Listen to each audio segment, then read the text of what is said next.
Togo Hisada has now become the fifth driver ever in the GPL Championship to claim 3 or more titles. Fittingly, we're going to kick off the new season at one of the tracks of his homeland. But the competition continues to kick things up a notch with each week. What will it look like this season?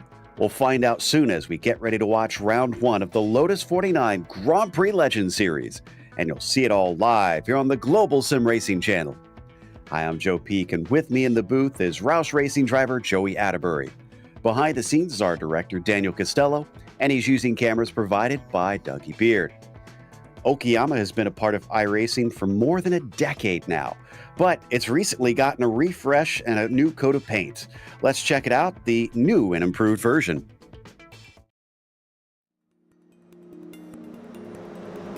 Welcome to Okayama International Circuit.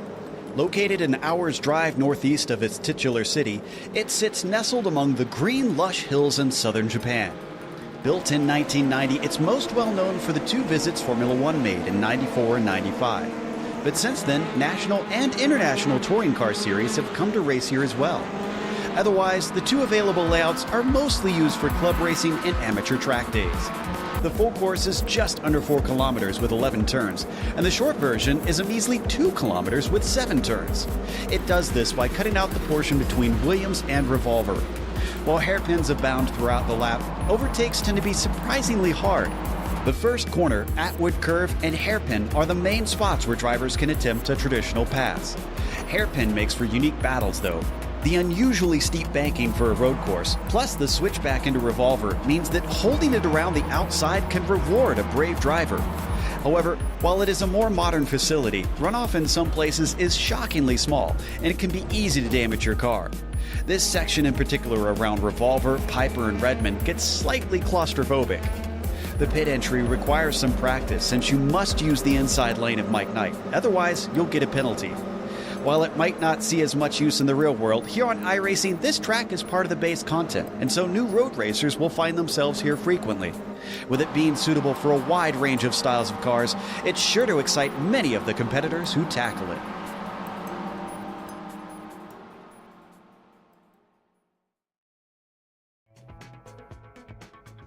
This is another one of those tracks, Joey, that a lot of iRacers are going to be familiar with because they've probably done a lot of laps here.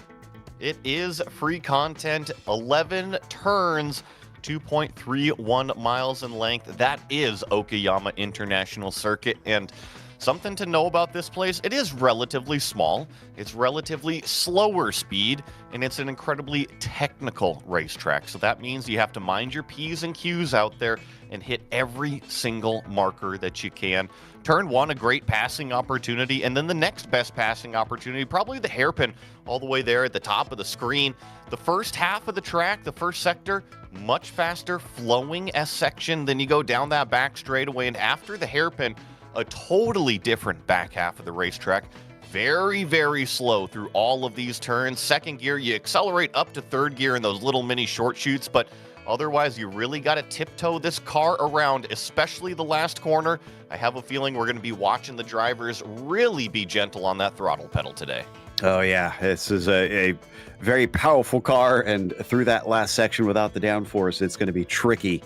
Now, for the championship, I had mentioned Togo Hisada is our new champion. If we take a look at how the points wound up at the end of last season, the big name to watch out for is Jorge Nieva, who came home second, his 3rd time here within the top 3 in the championship points at the end of it.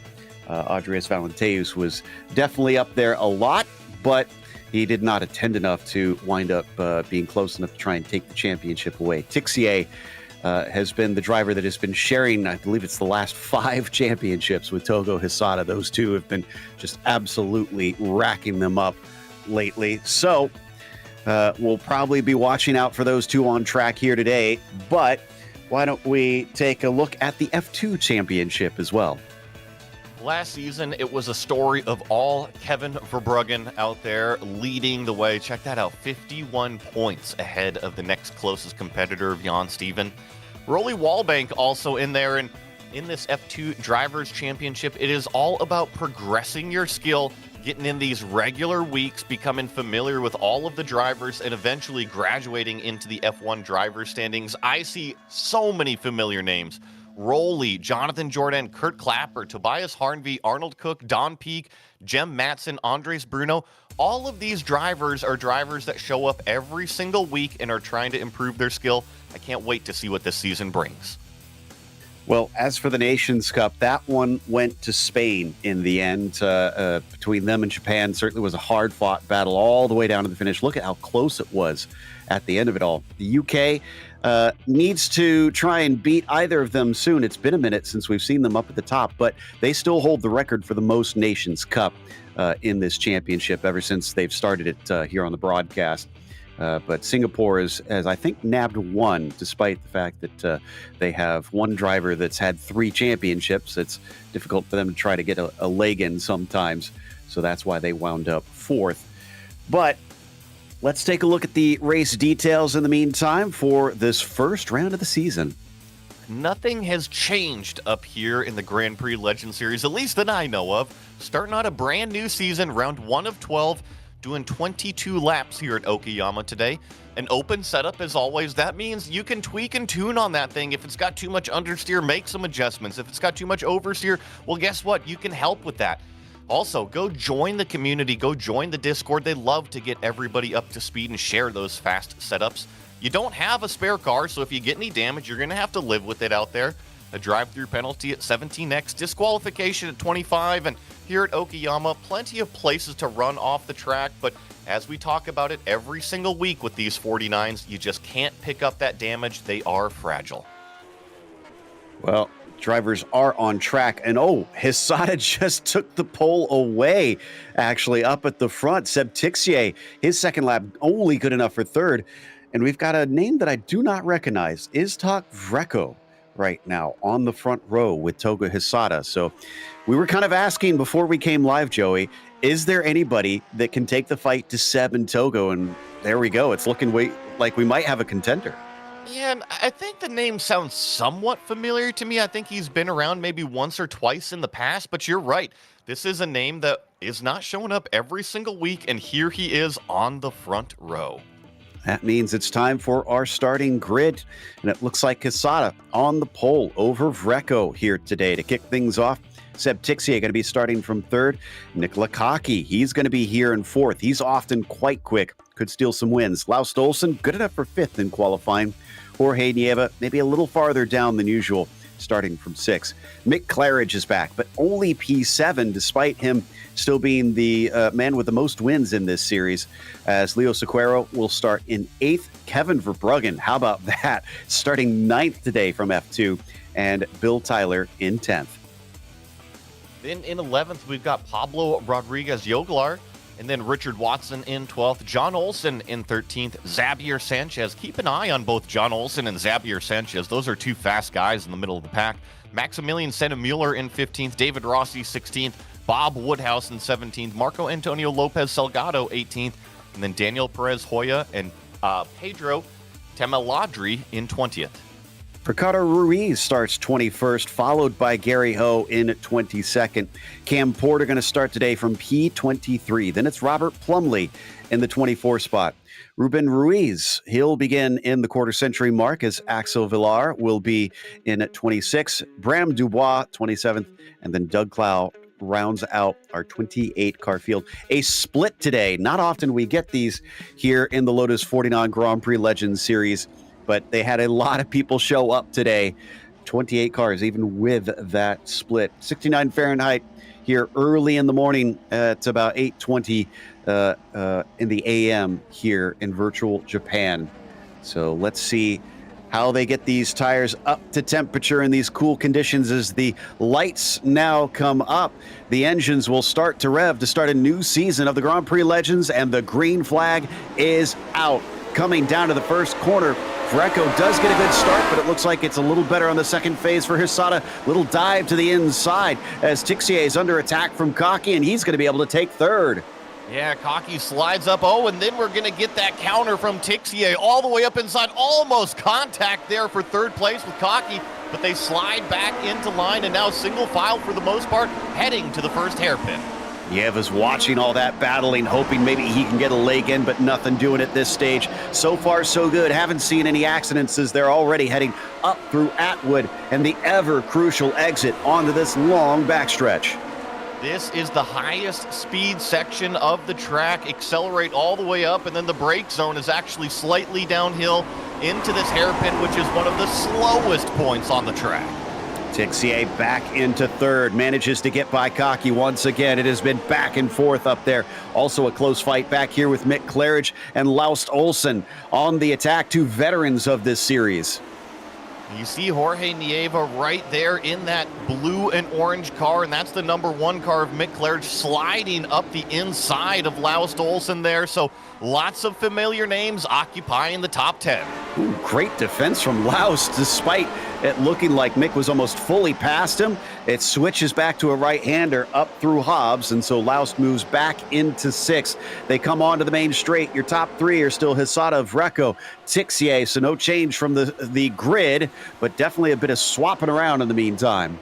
You know, knock on some wood over here. That was an incredibly clean first lap. I think I see Jorge Nieva slipped up just a little bit there in turn #1, and I think he's got more issues. He's got a furled black flag. He cut the course somewhere. He had to give the time back, and that was costly. He has fallen to 11th. He's gotten it going, but now he's got so many more cars to attack as there's a bit of a lockup in front of him, and a car goes off behind him. Didn't quite see who either was. Looks like Mueller, actually. And I'm interested. Oh, yeah, I believe that was Maximilian Sandemüller that got wrong in Atwood down there, and now we've got a move coming up here. I believe Richard Watson has taken a look, as well as a few others working their way through the slow section. Cam Porter trying to get involved in there as we come back to Nick Cocky, and he is still sitting in fourth. Olsen still ahead of Mick Claridge, but now Nieva's nowhere to be seen in this group. And I see that Laust is kind of blinking a little bit. That's not what any of the competitors or Laust really wants out there. It's just kind of a distraction. Hopefully that calms down.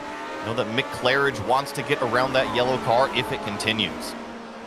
Looks like we had further problems for Mueller, who gets back on track, but some issues here on the second lap instead of the first one. Back to Cam Porter in the meantime. He's managed to get by Max. He's now rocking up behind Hoglar, and it looks like Salgado.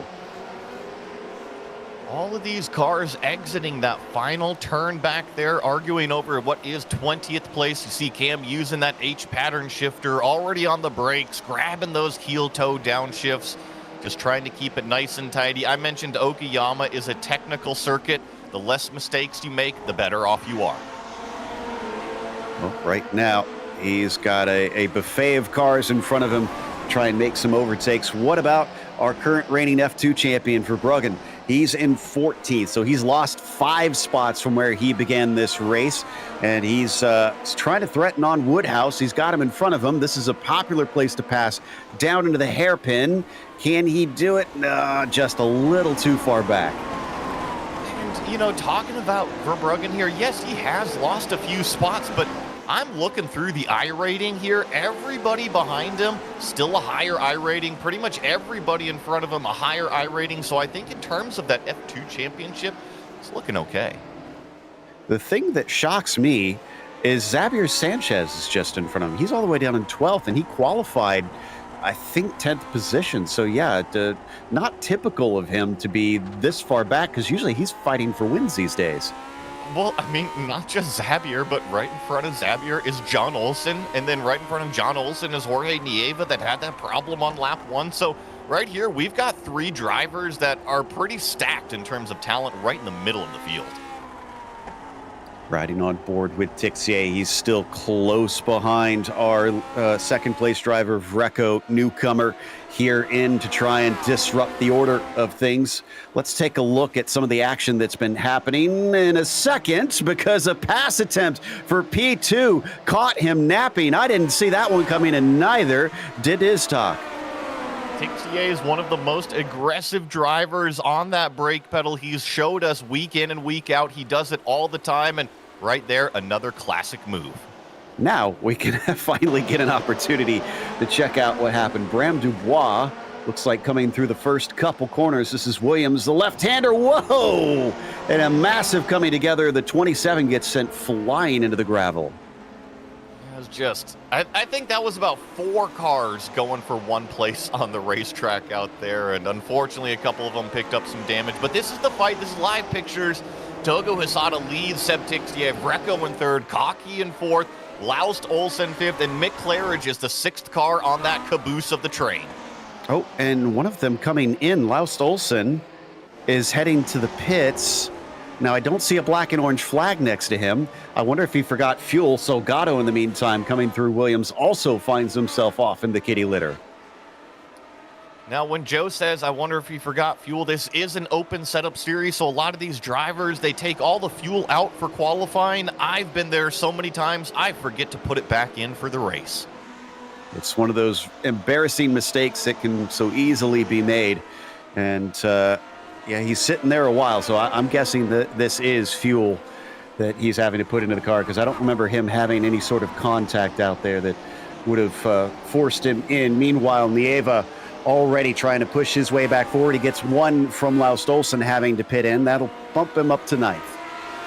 That's exactly what it was. I'm watching Laust Olsen already back out onto the racetrack, so he came in, got some fuel, and is now back out there in the 15 car, taking a look down the inside. Jorge Nieva also just right there following Richard Watson, looking for that opportunity. You see Watson really taking that shorter line, presenting the car in the mirror. Sometimes, though, you need to arc it around the radius of these corners, carry that apex speed through the slow stuff. And look at how tight the walls are through this section as well. You can't afford to go off very far, or else you're going to find damage as we come up through Hobbs. And this is where it finally starts to open up once. And to get by Watson, but he's been denied again. Yeah, and he was really aggressive again on those apex curves on the penultimate turn. So he's already gotten one slowdown. I'm sure he's learned from it, and looks like the race is on up front. Seb Tixier always providing us some great onboard shots, and he's putting the attack to Togo Hisada. In fact, he's given us some serious telemetry now, it looks like, as he is definitely close behind, less than 0.2 of a second, takes a little bit of a peek into Atwood. Look behind them as well. Iztok discovering just how hard the competition is here as Nikola Kaki is trying to get on the podium. I think that Seb is about to make the move going down into the hairpin. He's got a great run on Togo Hisada. He puts the car to the inside. Togo way deep on the brakes, a little bit off the apex, but does get the car slowed down. I have a feeling, though, Seb Tixier might have a little bit more pace than our leader right now.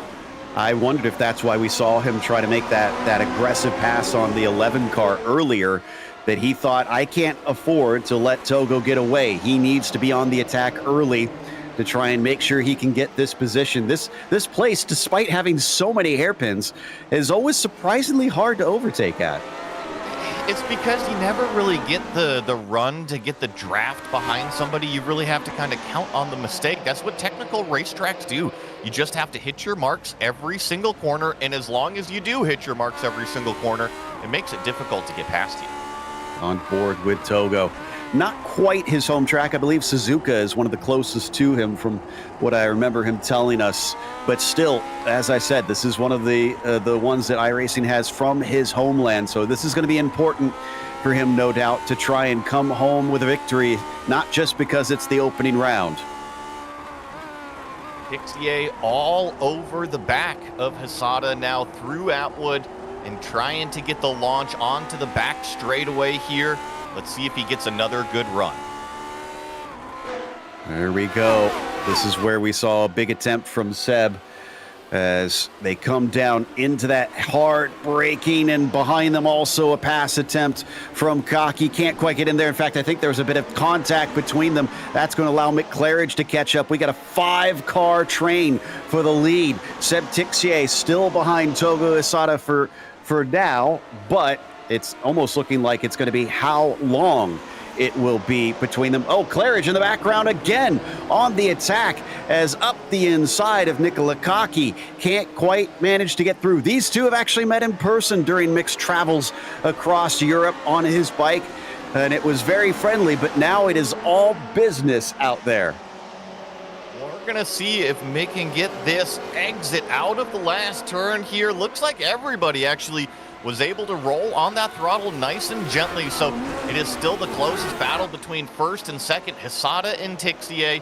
And then Mick Claridge back here trying to get around Nicola Kaki for what is the 4th place position. But these 5 cars, they're about 3 seconds ahead of 6th place Leo Sequeira. Woodhouse could no longer hold for Bruggen back. He finally manages to sneak through down into turn 1. Kevin back into 12th. Next up going to be Sanchez. Just a little bit up the road for the Benelux driver is side by side out of Atwood. Was there a mistake from Hisada slipping up the tires off that long uphill right-hander? He's on the wrong side of the track coming into the hairpin with Tixier having his nose fully ahead. That is job done.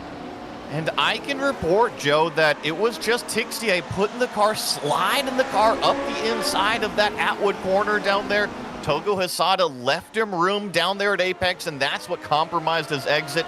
Basically allowed Tixier the inside line on the exit, put the power down, and then it was a drag race and an outbreaking maneuver from there.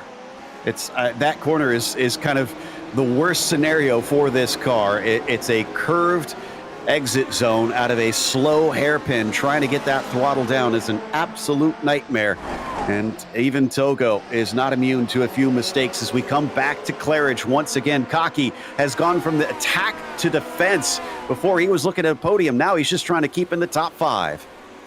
And I'm actually loving what I'm seeing right here, because we're used to seeing this yellow number 1 car just run up to the front and really be a contender in terms of who's setting the pace for the race. And right now, Mick Claridge, he's got his hands full.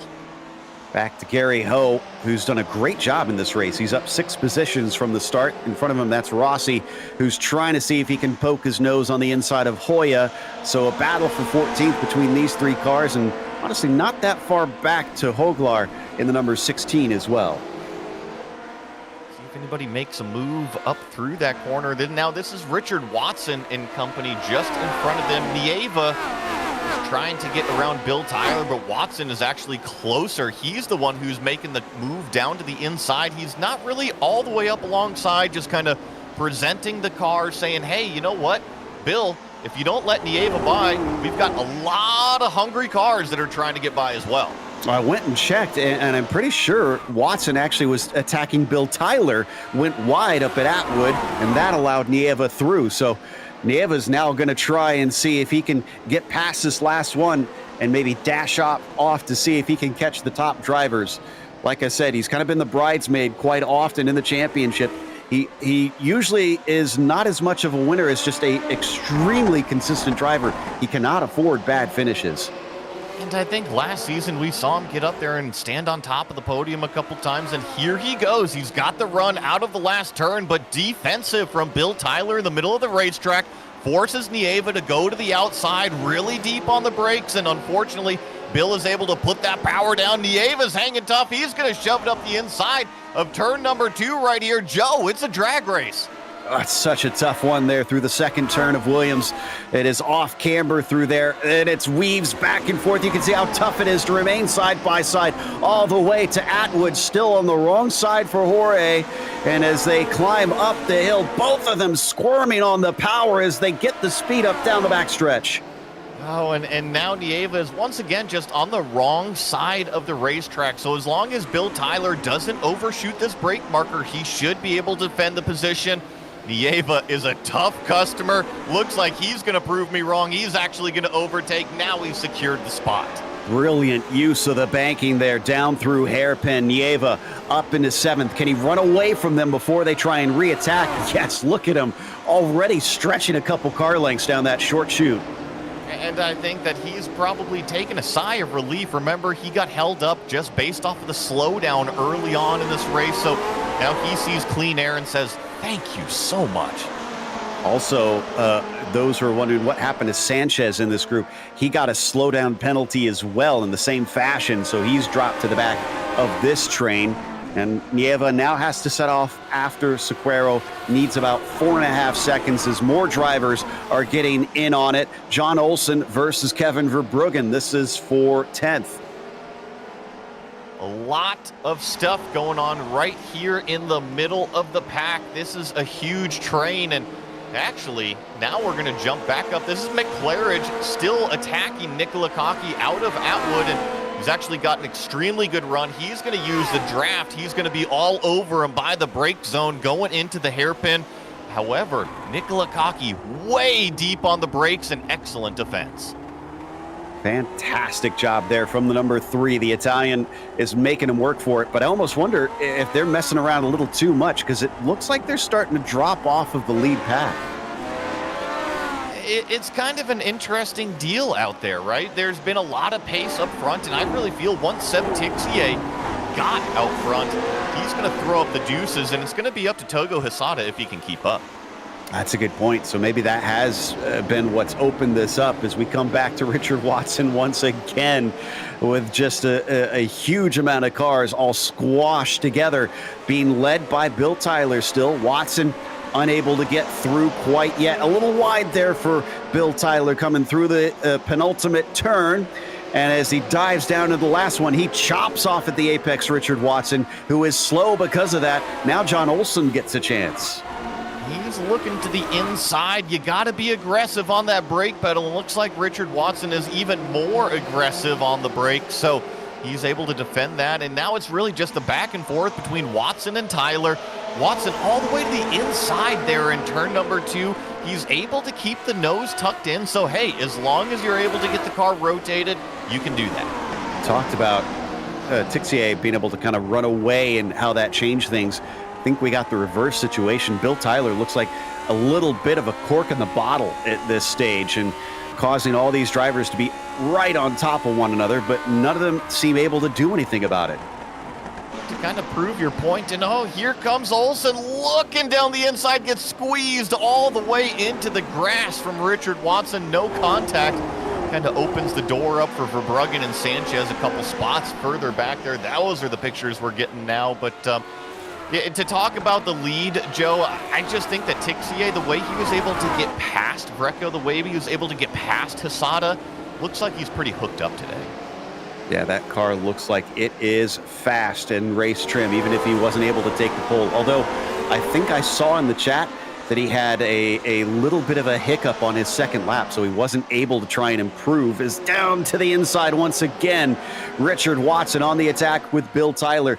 I am kind of impressed at how aggressively some of these drivers are defending. So much trust in their competitors cutting down to the apex. Yes, I also feel that's just kind of part of what sim racing kind of has become. But I love this battle between Tyler and Watson because it's kind of the battle that just keeps on giving. They try one corner, it doesn't work, but here's an opportunity. It's going to get shut off just way the S's come around, and now the third guard line is going to try to make it 3 wide. All 3 of them overshoot Atwood. Wow, threading the need. Oh my goodness, yes, they do all 3. I thought Watson had made it through. Instead, it is going to be Sanchez who picks up the pieces. What a bit of driving from the number 5 to see that happening and just slice down the inside. That's going to move him up to 8th. It's not over, though. Look behind them. Bob Woodhouse gets a spot. Looks like Watson trying to recover as John Olson and Bill Tyler, instead of fighting at the front, are now fighting at the back of the train. That was one of those classic situations where everybody went for it in the corner. They're all sitting there in the gravel afterwards and pointing at each other saying, what the heck did you guys do? Oh, goodness. And I'm sure that Sanchez is just laughing to himself. The easiest 3 places in one corner he's ever gotten. You know, sometimes the racecraft, it shows when that table all kind of falls apart when you had 3 of them up there trying to all go for the same spot. It was amusing to watch, but thankfully they are all still pointed straight. They're all still racing. Yeah, that's the nice thing about all of this. At least afterwards, maybe they can have a bit of a laugh about it. But we were back up to Cocky briefly. Now we're checking in on Watson once again. He's back going. He was able to recover the quickest of those 3. And he's got to repass Bob Woodhouse once again. Now Verbruggen is not letting Xavier Sanchez run away with this at the front of that. Look at how dangerously close he's getting to that 5. We had made the comment that Verbruggen had fallen down a few positions earlier. Well, he's been right there with Sanchez, with Nieva. They both made their way up through that mess that we were just kind of watching. And So they've kind of both been attached at the hip, working their way forward, similar pace. Sanchez now up 6 from where he started, allowing and bringing almost Kevin along with him on this one. Also, Bob Woodhouse behind them, up 7. Nice job to Bob on that one, starting from 17th in this race as we check out Doug Cloud now. And the car in front of him actually has some severe damage. Trying to figure out who that is. Is that Olsen? No, that's not Olsen. That is Ruiz, who's a lap down. I was going to say, Laust is not having the best of days, unfortunately. I think he was caught up. Oh, no, he had the misfuel problem. That's what put him way so far back.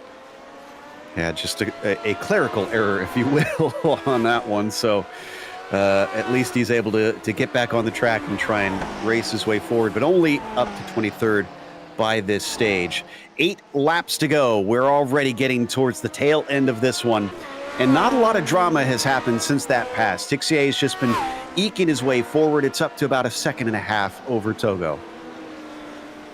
I've been kind of keeping my eye on a few battles out here, and that one that kept on giving back there, this one right here, Sanchez, Verbruggen, Woodhouse, and Watson. Well, that 4th car, that gold car in the train, Richard Watson still continues to be very aggressive, showing the nose in all sorts of brake zones. So not just is Verbruggen trying to get around Zabier up here for what is 8th place, but Watson trying to recover as well.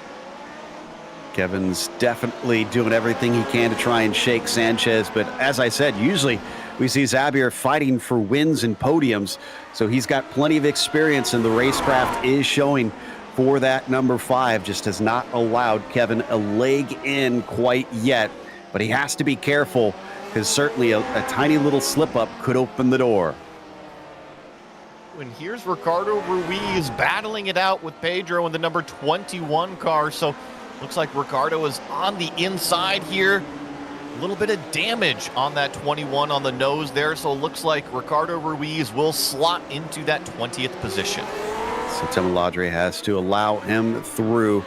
Ruiz up into the top 20, but he has 5.5 seconds to make up. Oh my goodness, Hoglar side by side with Hoya. Hoya is going to be able to come out ahead in the pair of them. Meanwhile, behind, almost thought we were going to see cars coming together. David Rossi absolutely mugged by Gary Ho into turn 2.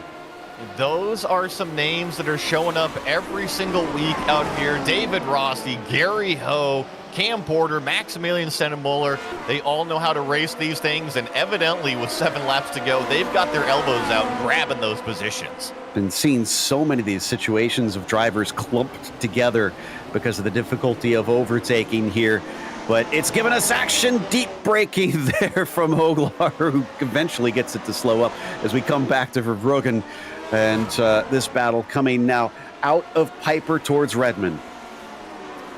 And this is an interesting one because data shows that Sanchez is maybe a little bit faster. And actually, no, I read that wrong. Kevin Verbruggen has a faster lap by almost 1/4 second from Zabier Sanchez, kind of that light blue car in front of him. So I do wonder, with coming 6 laps to go for these guys, if Kevin can make this move, grab that 8th position.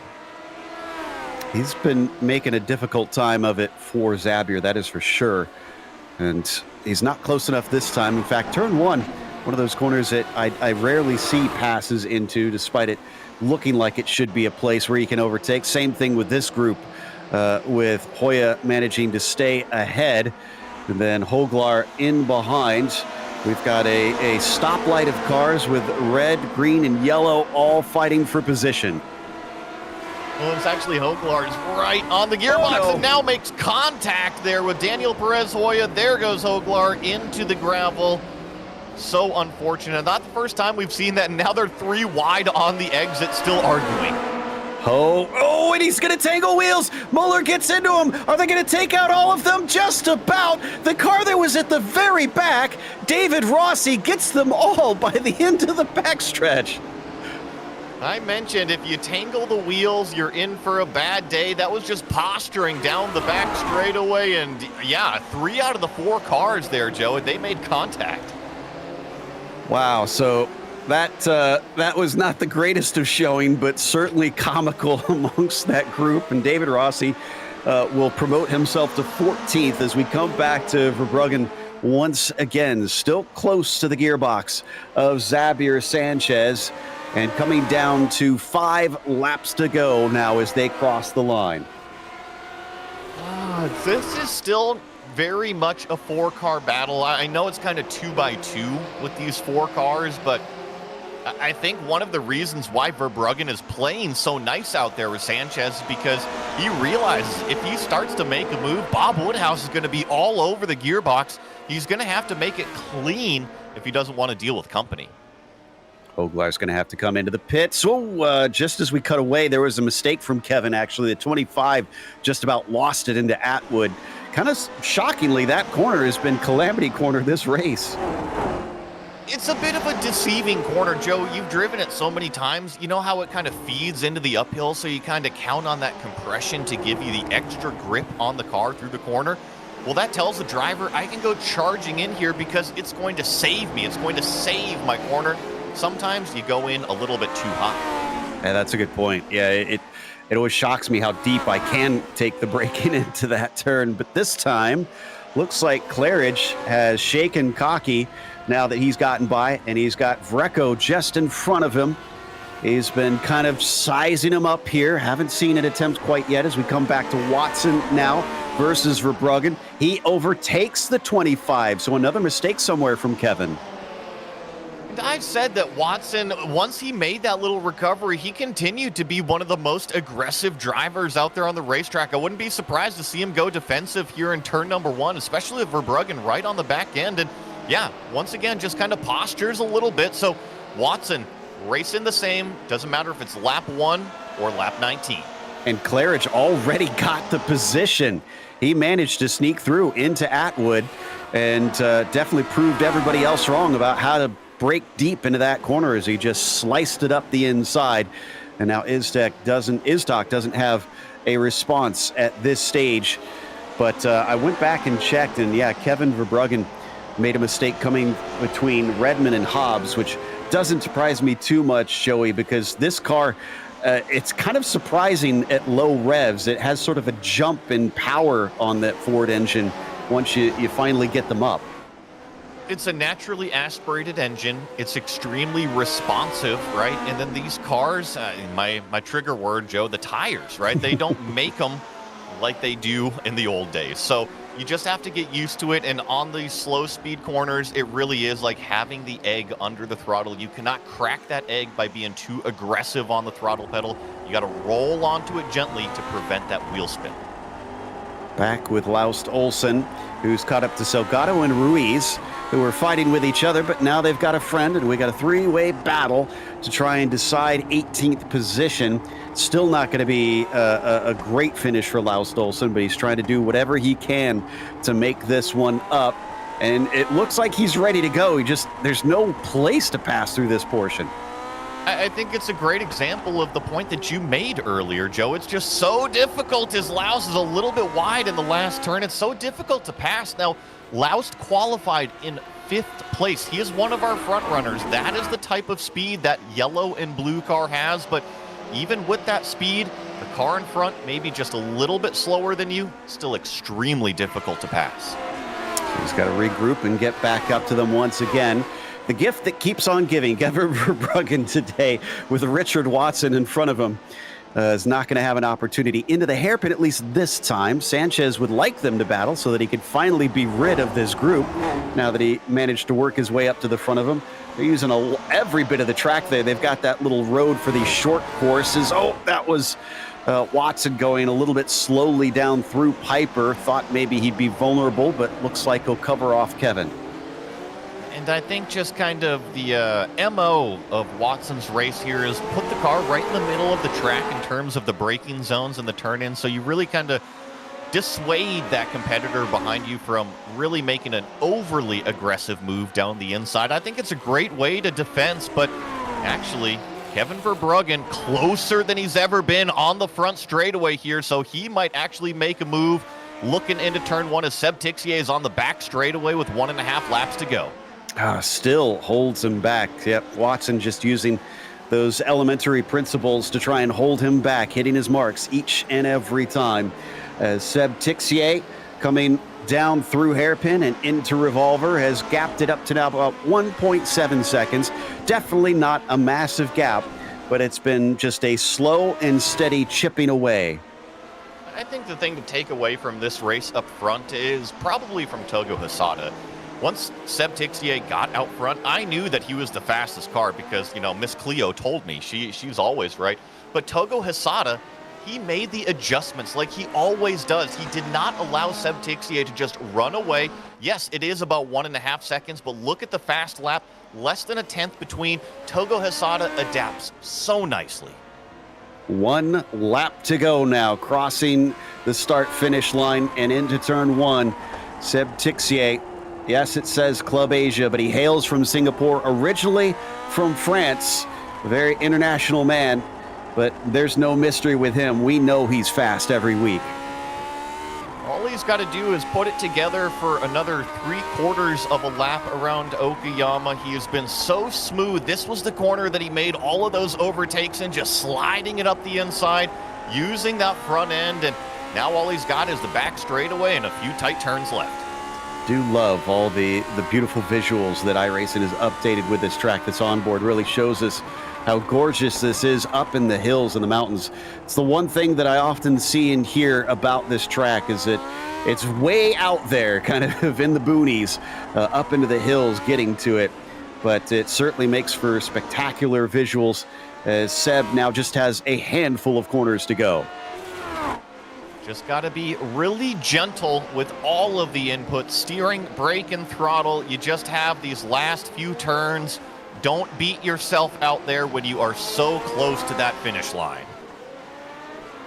With his headset on and the telemetry telling the tale that we've seen with our own eyes, that he is the fastest man at Okayama today. Victory in the opening round for Seb Tixier.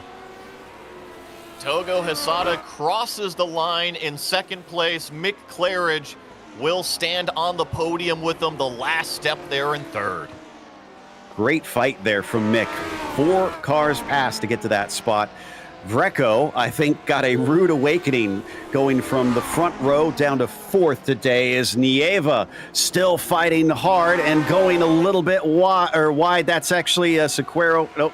It looks like Nieva wound up in 7th behind Leo. Yeah, well, it was Leo and Jorge Nieva side by side at the line. Joe, there is only 0.03 of a second separating 6th place. Wow, so he was fighting it all the way down to the end, trying to recover. He was 1 position shy of where he started this race, side by side as well, across the line with Salgado. Again, 36,000, so just 1,000th difference between the gap for 6th and 7th, as well as that 20th and 19th place cars. Not often you see drivers have that close of a finish here. No, and just to kind of comment to everybody, yeah, that gap between 6th, 0.035, that gap between 20th, 0.036. That is going to take us to a quick break. What a good start to the season. We'll come back with the unofficial results as well as driver interviews.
Welcome back to Okayama International Circuit. Our first round of the Grand Prix Legends Series sees Seb Tixier take the victory after starting from third. Didn't let his poor qualifying hinder him as Togo Hisada finished P2. And then Mick Claridge rounds out your podium, coming up from 7th. Newcomer Iztok Vreco. I'd say don't discount him. He just discovered it is very harsh competition here. Wound up 4th, still not bad in this field. Nicola Cocky will wind up P5 as Leo Sequeiro had a lonely race back there. Really didn't have anybody with him until the very end, but he grabbed 6th just ahead of Jorge Nieva, who was regretting that mistake early in this race. Then it was Xavier Sanchez, P8 today, recovered from also what seemed to be a bit of a poor qualifying for him over Richard Watson, full of action, along with Mr. Excitement himself, Kevin Verbruggen, winding up 10th. Then Bob Woodhouse in the number 7 finishes in 11th. Bill Tyler in 12th, John Olson here in 13th. That was that mid-pack battle that just kept on giving. Maximilian Sandemuller in 14th, David Rossi back here in 15th, Daniel Perez Hoya in 16th, Cam Porter in 17th. Good run for Cam, one of the biggest movers, up 6 positions. That is technically the biggest mover. However, there was a few more up 6 positions as well. Ricardo Ruiz in 18th, Laus Olsen in 19th after the fuel mishap, and Marco Antonio Lopez Salgado rounding out the 20th. Tim Aladri finds himself 21st today with Robert Plumley in 22nd. And it was Doug Cloud, P23. Hoglar went backwards, unfortunately, wound up 24th as Bram Dubois was P25. Last one on the lead lap was Axel Villar in 26. Then it was Ruben Ruiz and Gary Ho rounding out the last of your 28-car field top split here today. A lot of cars. Didn't even get to see half of them out there, but one driver that didn't see many cars once he got up to the lead was Seb Tixier. Seb, congratulations, but I saw a little note in the text chat that maybe your qualifying didn't go as planned. Yeah. the hairpin, I completely, I was afraid to lock the front tire and I didn't push the brake pedal enough, and I went almost in the gravel. So my second lap was way slower. I should have been like half a second faster. You wasted no time attacking Iztok Vreco there, who started on the front row to take that second place away. We aren't familiar with him. Have you raced against him before?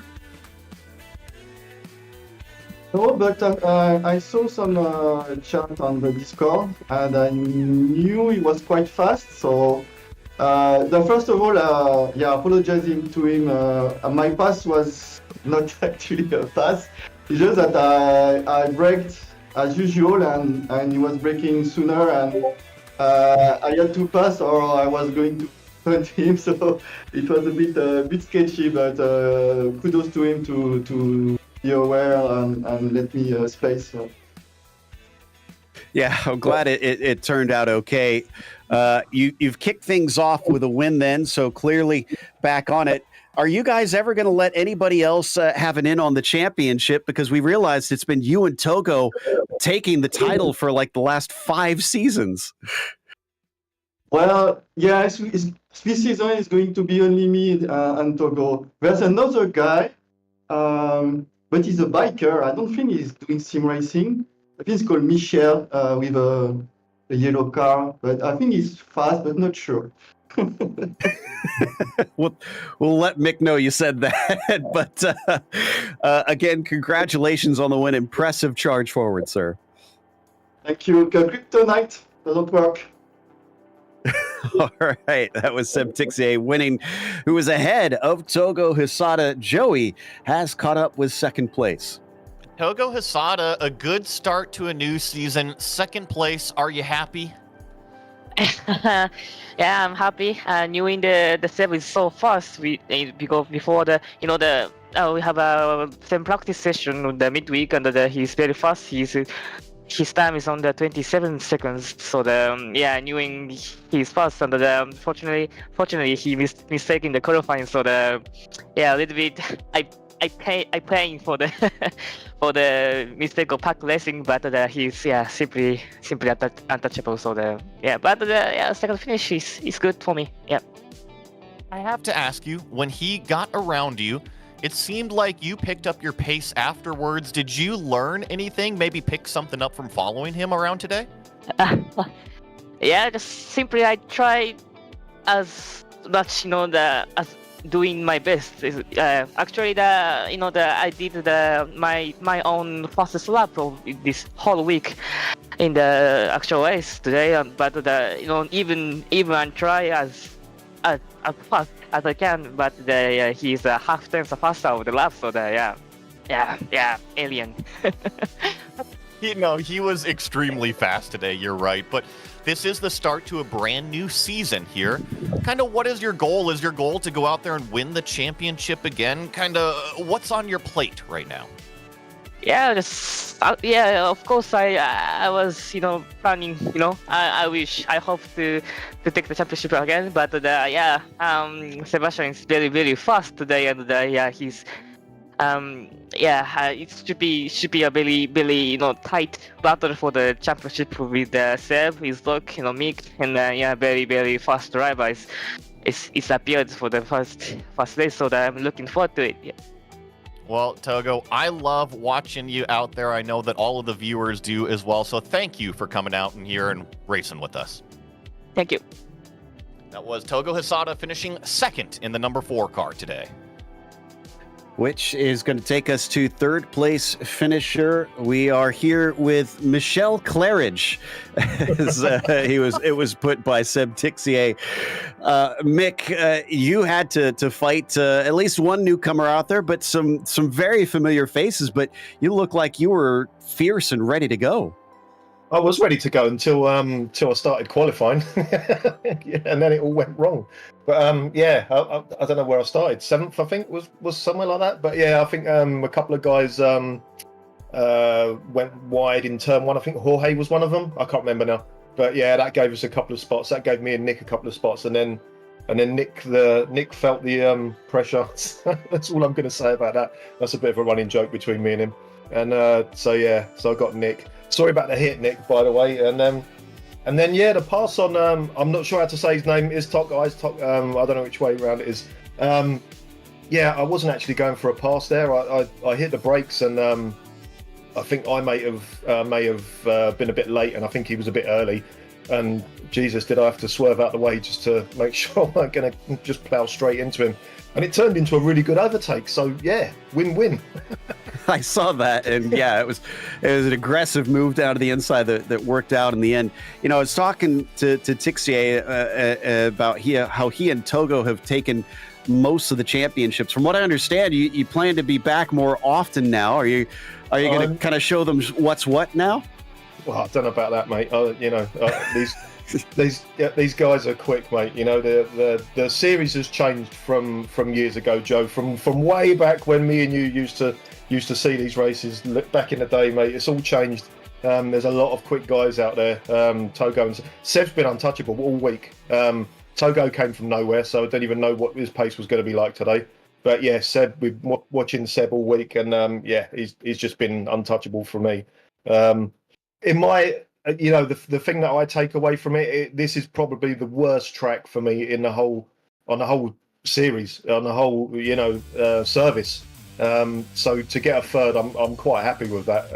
It's a bit of a result, that is. But going back to your first point, I'm not too sure, mate. I'm not too sure about whether I'm going to be doing the season or not. All I'm going to say to you, Joe, is don't be surprised to see that little Google Drive getting full up again, mate. Okay. I'll keep an eye on that. Well, regardless, an impressive drive from 7th on the podium, Mick, and hopefully we will get to see it a few more times this season. Cheers. Can I just say hello to a couple of guys before I go? Absolutely not. Go ahead, Mick. just I think 2 or 3 guys are watching, and of course they are the Mackenzie boys. Never mess with the Mackenzie boys. None of you. That was Mick Claridge. Obviously, we've known Mick for a long time, so we know we can josh him a little bit out here. But we got another familiar face that we want to talk to before we close this up. I think Joey now has Cam Porter here with us. Cam Porter, it's the start of a new season. You had a good race, up 6 positions from where you started. How you feeling? Oh, looks like you're on mute back there, Cam. Thank you. Gosh, that means I was on mute the whole time. Just in case you don't know, I stream on my own YouTube channel also. So yeah, I was muted the whole time. So, but feeling pretty good after that race. Feeling good about this season. Not sure if I will be able to make the whole season, just because of various things. You know, the weather's been great, so my wife and I will be getting out and traveling a little more on the weekends, I think. And next week we have an endurance race. So not sure how much racing I'll be able to do in Grand Prix Legends, but feeling very happy about the race today. It was really exciting at the beginning, a little quiet in the second half, but yeah, very happy with this result today. Well, let me ask you this then. If you're kind of going to be hopping out of the 49s, do you maybe have a general goal or something that you want to do every single week that you do show up here?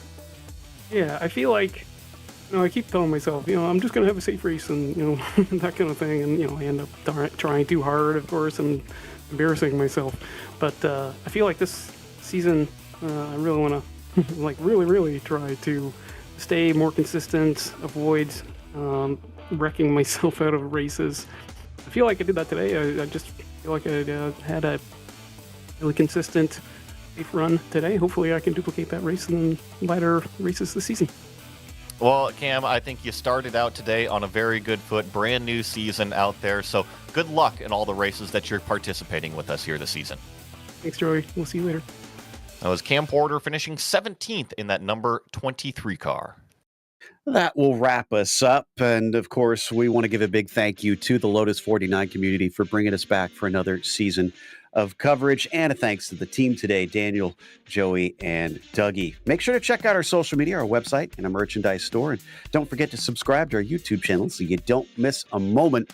We're going to be going to another base content track next time out. That'll be VIR, Saturday, March 23rd at 9:30 a.m. Eastern. But be sure to check out our other broadcasts that we have listed here, because IMSA Vintage is up next at Bathurst to start their season. That'll be at 1 p.m. Eastern. Until next time, though, race clean, race hard. We'll see you on the track.